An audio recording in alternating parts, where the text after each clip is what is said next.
So I'm approaching my task today as a teacher, and I'm thinking about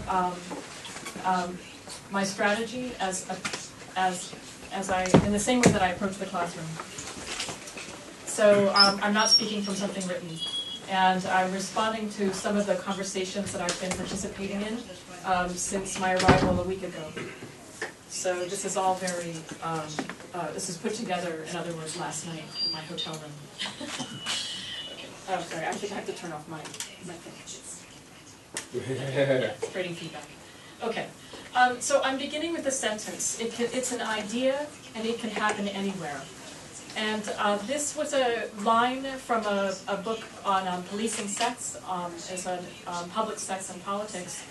And it was an interview that was conducted by the legal scholar Kendall Thomas and Jocelyn Taylor, who is co-founder of New York City's The Clit Club. The Clit Club was a lesbian feminist dance night, what's called a floating club, in that it would sometimes move to different places. And it was founded by Jocelyn Taylor and Julie Tolentino. And I'll be speaking about Julie Tolentino's work later on. I like this sentence because it, to me, describes what queer is. It's an idea, and it can happen anywhere. Taylor was not speaking of the word queer, but was speaking of the idea behind the club, the Clit Club. It's an idea, and it can happen anywhere, meaning it's a queer place, a queer space, and we can make it happen anywhere. There is a profound politics behind that very simple statement. And in the images that I've called together and the work that I'll be talking about touches upon this from one direction or another. That said, not everything that I'll be speaking about will come together in a linear fashion. And that is partly because I also feel a pressure to share with you the work of some of the queer artists in my community, whom I desperately want you to see. Though they're pursuing the connection of queer politics in art making in a different way from what is the heart of this talk, which will be the relationship between performance art, body art, and queer club spaces. I want to show you a clip from film. It's in progress, and the title is even in progress, and I'm going to explain what I mean by that after I show this to you. I think all you need to know to appreciate this is a documentary that is produced by Wu Sang, a transgender artist living in Los Angeles. Wu Sang is a performance artist, but also a filmmaker and a club organizer. And this film is about the Silver Platter, which is a Latina tranny bar in the heart of Los Angeles, and it's in a neighborhood that is an immigrant neighborhood of mostly people from Central America. It is probably Los Angeles' oldest gay bar, but it's usually not featured in histories of gay LA because it's a Latin bar, and so there's just not a lot of sort of mainstream gay and lesbian customers there.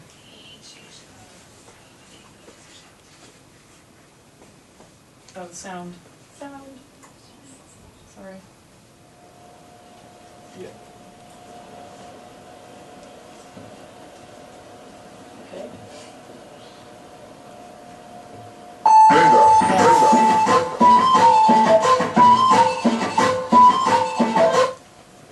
Or I might have to play it small. Sorry.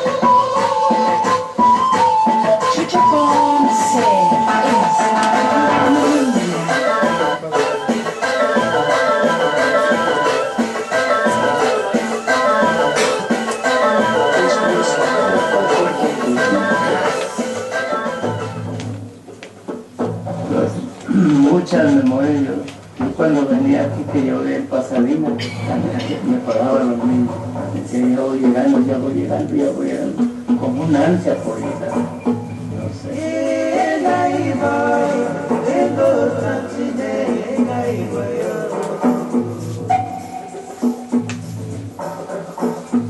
Things change when it changed from all gay male crowd to mostly queeneros.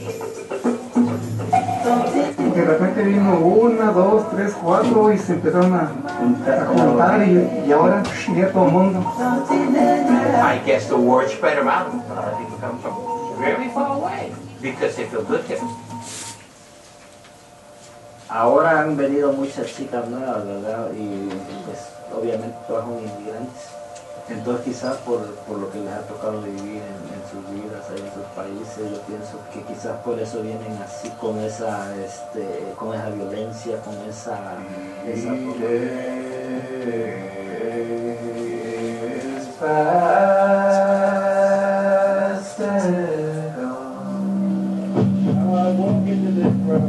I noticed something I've been missing around about you. I was really glad to see it again.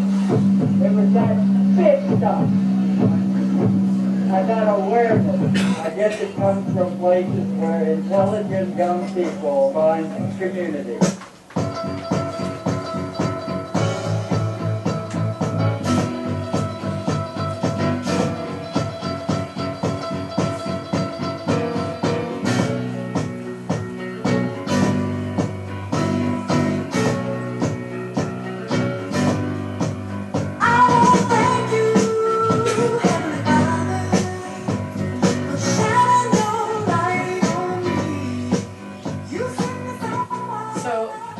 Version of the title is Dámele todo, give me everything. Another version of the title is Wildness, and Wildness was the name of a club night that happened on Tuesday nights. It was called an off night, a quiet night in the bar. And this was a club night that was put together by five artists, although when I say artists, they're musicians, painters, performance artists, they're people working in all genres. Some of them are DJs. And this club became a center for the young kind of queer art scene in Los Angeles. Every night there would be a drag show, there would be some performance art, you'd have special DJs, there would be poetry readings, theater pieces. This was on a Tuesday night, that's the night of election. It's the night when a lot of people after Obama was elected went here, and because they could imagine nothing more ecstatic than taking our sentimental political feelings about his election and expressing them in a queer space that is actually predominantly queer people of color. And while Wu Tsang was making Wildness, something interesting happened, and it's an old story, which is